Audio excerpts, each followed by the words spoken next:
Olá pessoal, tudo bem? Vamos começar a nossa aula sobre estrutura e função dos tecidos humanos. E os tecidos, o que vem a ser eles? Os tecidos são um conjunto de células semelhantes e que desempenham uma determinada função. Existem vários tipos de tecidos no nosso corpo e cada um deles tem uma função específica. Nessa ilustração aqui do lado, nós podemos ver que existem células que têm uma função, tecidos que têm uma função de revestimento, que têm uma função de condução do impulso nervoso, que tem uma função especificamente de preenchimento, além de ter uma função também relacionada com a movimentação. Vamos dar uma olhada aqui. Vamos começar com o tecido epitelial. Como vocês podem observar, o tecido epitelial ele é formado por células muito próximas, quase não tem espaço, né, intercelular entre eles, então a matriz extracelular é quase inexistente, estão muito bem aderidas. O tecido epitelial, além disso, ele quase não existe vasos sanguíneos. Isso faz com que, por exemplo, quando a gente tem algum arranhão muito superficial, nem sai sangue, justamente porque essa epiderme, né, a nossa camada de revestimento da pele, a primeira camada, ela não tem irrigação sanguínea. Então, um corte bem superficial não sai sangue. Os tecidos epiteliais, eles podem ser de dois tipos. Eles podem ser de revestimento, e a sua classificação depende da quantidade e do formato de células, e também pode ser um tecido epitelial glandular, ou seja, é um tecido que ele vai produzir, vai secretar alguma substância. Se essa substância ela for produzida e lançada na corrente sanguínea, nós damos o nome de uma glândula endócrina, como no caso da tireoide. A tireoide é uma glândula que ela produz hormônios que são lançados na corrente sanguínea. Há também as glândulas que são exócrinas, ou seja, elas vão lançar substâncias no meio externo ou no nosso sistema digestório, como no caso das glândulas sudoríparas, que são as glândulas de suor. Elas lançam ou excretam o suor para o meio externo e assim regulam a temperatura do nosso corpo. Há ainda glândulas que são mistas, que têm uma função, uma produção de substâncias que vão tanto ir para a corrente sanguínea e também vão produzir substâncias que vão para o sistema digestório, como no caso do pâncreas. O pâncreas ele vai produzir a insulina, que é um hormônio que influencia a absorção do açúcar, que cai na corrente sanguínea, que vai para a corrente sanguínea, mas também produz o suco pancreático, que é um líquido que vai auxiliar na digestão, ou seja, ele cai no sistema digestório. Temos aí também o tecido conjuntivo, que é um tecido que está voltado mais para o preenchimento. Observe esse corte aqui transversal do joelho. Aqui a gente vai conseguir ver praticamente todos os tipos de tecido conjuntivo que existem. Os tecidos conjuntivos eles têm uma variedade de tipo, uma variedade de forma, mas tem algumas coisas em comum, como por exemplo a matriz extracelular é bastante abundante. Você consegue ver as células, diferentes células que existem nesse tipo de tecido. Além disso, há muitas fibras de colágeno, reticulares, fibras elásticas, todas elas vão, de certa forma, promover essa sustentação do tecido. Há três tipos de tecidos. Há o tecido conjuntivo propriamente dito, que é o tecido voltado mais para o preenchimento, o tecido conjuntivo de propriedades especiais, como o adiposo, tá aqui, o tecido elástico hemocitopoético, que tem a ver com a produção, né, do sangue, o tecido de mucoso, que é o tecido que vão preencher algumas mucosas do nosso corpo, né? E o tecido conjuntivo de suporte, que é o tecido cartilaginoso e o ósseo. Vamos dar uma olhada aqui. Então, aqui nós temos o tecido conjuntivo frouxo, se vocês observarem, está localizado, né, entre o tendão e a parte óssea. Ele tem as suas fibras elásticas, macrófago, que é uma célula do sistema de defesa do organismo, fibras de colágeno, fibroblastos, enfim.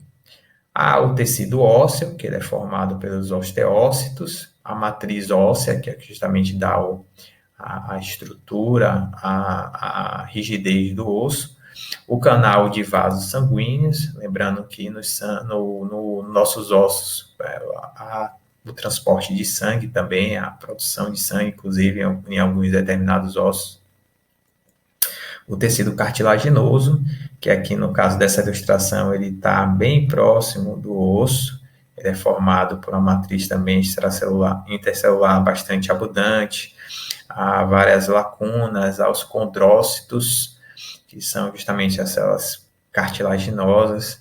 Nesse caso aqui das articulações, eles vão dar ajudar nesse amortecimento, nessa proteção, inclusive isolando a dor quando há um desgaste nesse tecido cartilaginoso, acarretam a dor na pessoa. Há outros locais que a gente também consegue perceber a presença do tecido cartilaginoso, como no nosso nariz, na nossa orelha, todos eles são um tipo de tecido conjuntivo cartilaginoso. O tecido conjuntivo fibroso, observe, está aqui, é o que vamos chamar de tendão, né? Então, eles têm os fibrócitos, as fibras colágenas. O sangue é um tipo de tecido conjuntivo, um tecido bastante fluido, formado pelos glóbulos brancos, que são as células de defesa, né, os leucócitos, linfócitos, macrófagos. O plasma sanguíneo, que é a parte líquida do sangue. As hemácias, que são as células vermelhas, as células que vão fazer o transporte dos gases. A plaqueta, o fibrinogênio, que tem a função bem específica de coagulação do sangue. E o tecido adiposo, que está logo abaixo do nosso tecido epitelial, que tem uma função de estocar a gordura, né, nos adipócitos, e é justamente aqui que a gente vai ter, de certa forma, uma estrutura no nosso corpo, uma proteção, um isolamento térmico, então tem várias funções esse tecido adiposo. Vamos para um outro tipo de tecido, que é o tecido muscular. Há 3 tipos de tecido muscular. Nós temos o tecido muscular estriado cardíaco. Então, ele é formado por células binucleadas, tem o núcleo setal, várias estriações, o citoplasma, a presença de disco intercalar. O tecido muscular cardíaco ele tem uma característica interessante, ele realiza contrações rápidas e involuntárias. Então, ele é um tipo de músculo que você não controla nesse momento, né? O seu coração está batendo e você não precisa se preocupar com isso. Então, ele tem uma contração rápida e involuntária, diferente do músculo estriado esquelético, que ele também tem uma contração rápida, mas ele tem uma contração voluntária. Junto com o sistema esquelético, ele vai ter aí um papel importante no nosso sistema locomotor.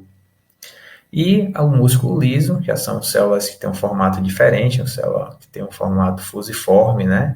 O núcleo único e central não tem estriações, ele também vai realizar um movimento de contração que não é tão rápido quanto o muscular e quanto o cardíaco, então ele tem uma contração mais lenta, mas também uma contração involuntária. Ou seja, nesse momento também está acontecendo contrações do nosso sistema digestório, o peristaltismo, né, os movimentos peristálticos que vão sempre dar caminhamento ao alimento e ao processo de digestão no nosso organismo. E, por fim, o tecido nervoso, que é o tecido que está relacionado com a condução, a transmissão e a geração de impulsos nervosos. O nosso tecido nervoso, a célula principal é o neurônio, mas também há outras células que vão constituir, que são chamadas células de glia, né? Então, aqui nós temos 2 neurônios, nós temos aqui a micróglia, que é um tipo da célula da glia, os oligodendrócitos, os astrócitos, que dão, de certa forma, uma sustentação aqui às células do sistema nervoso, que vão estar presentes tanto no nosso sistema nervoso central, né, nosso encéfalo e a medula espinal, como também no sistema nervoso periférico, que vão ser esses nervos que partem do sistema nervoso central. Observe uma coisa importante aqui, ó. Nesse encontro, né, entre os dendritos, que são essa parte aqui mais próxima do núcleo do neurônio, como nessa parte terminal aqui do axônio, vão haver as sinapses, que é uma região em que agem os neurotransmissores, aonde os impulsos nervosos eles vão ocorrer. Então, os neurotransmissores são como se fossem mediadores químicos, eles vão fazer com que as informações sejam passadas adiante. Lembrando que os neurônios eles têm contato tanto com o sistema nervoso, tem contato tanto com glândulas, tem contato com músculos, e é isso que vai estar ajudando no funcionamento e na coordenação das funções do nosso corpo. Então é isso, pessoal.